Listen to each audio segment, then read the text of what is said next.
Hi everybody. So in this video, I want to briefly cover the section on biology and behavior, and more specifically, I will focus on the structure of the neuron and on the communication between two neurons at the synapse. So let's start with the structure of a neuron. So what is a neuron? Neuron is a brain cell. It's a cell that we have actually not only in our brain, we have it throughout our body, and we have billions of those types of cells. And the purpose of a neuron is to communicate with other neurons. And without that communication, a neuron is really not very useful. So let's start by discussing the different parts of a neuron and how they are facilitative in helping us be the highly functioning beings that we are, okay? So if you look here at the dry erase board, what you see is a neuron. This is a much enlarged picture. This is the cell body with a nucleus. What you see coming out of the cell body are these branches. They look like tree branches. We call them dendrites. And dendrites are very interesting in a couple of ways. So for one, they are the receiving center of the neuron, meaning they receive communication from surrounding neurons, okay? So they receive chemical messages. We'll talk about those in just a little bit.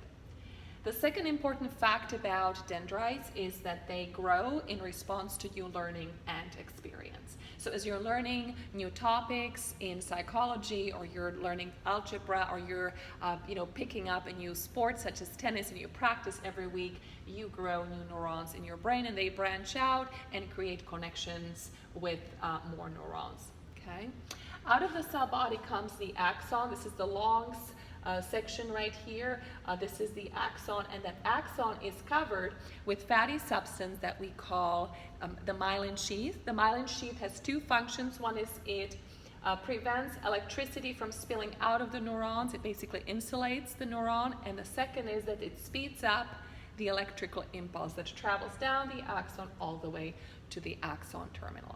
So let's look at this from a slightly different perspective. Let's look at it in preparation of how this kind of neuron communicates with a neuron that is right next to it, okay? What happens here is this neuron gets stimulated at some point here. We call that point a synapse. I'll show you in just a little bit.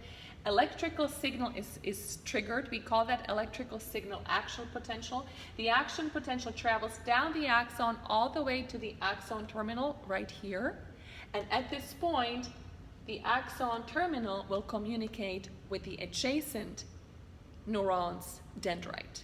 And we call the point at which two neurons meet with each other a synapse, okay? So let me draw a picture of a synapse here so that you get a better sense of what that looks like and what happens, okay? So the top part here, this is the ending, this is the axon terminal, okay?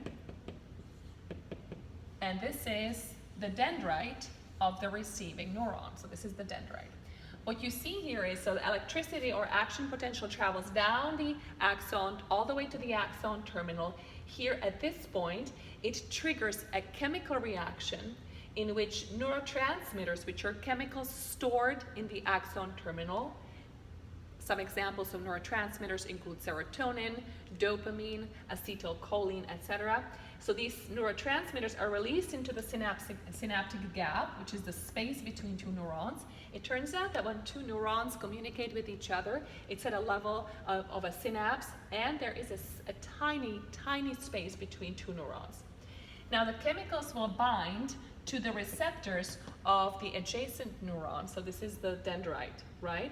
And as they bind to the receptors of the adjacent neuron, they trigger another action potential. So there are going to be some leftover chemicals here after this reaction takes place, and there are multiple ways in which these chemicals are disposed of, but one particular way is very interesting to us and has implications for some use of medication in psychology, is a process of reuptake. So some of these chemicals, these neurotransmitters, will be taken back up into the sending neuron for later use, okay? It's sort of like a recycling system of the neuron. We call that reuptake, okay? And there's medication category called selective serotonin reuptake inhibitors such as Prozac, and they basically operate on the principle of inhibiting the reuptake, which means that there is resulting leftover neurotransmitter in the synapse that can be used for later chemical reactions. Okay?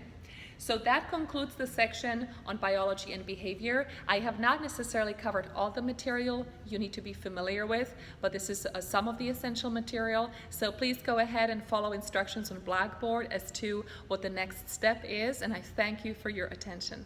I'll see you next time.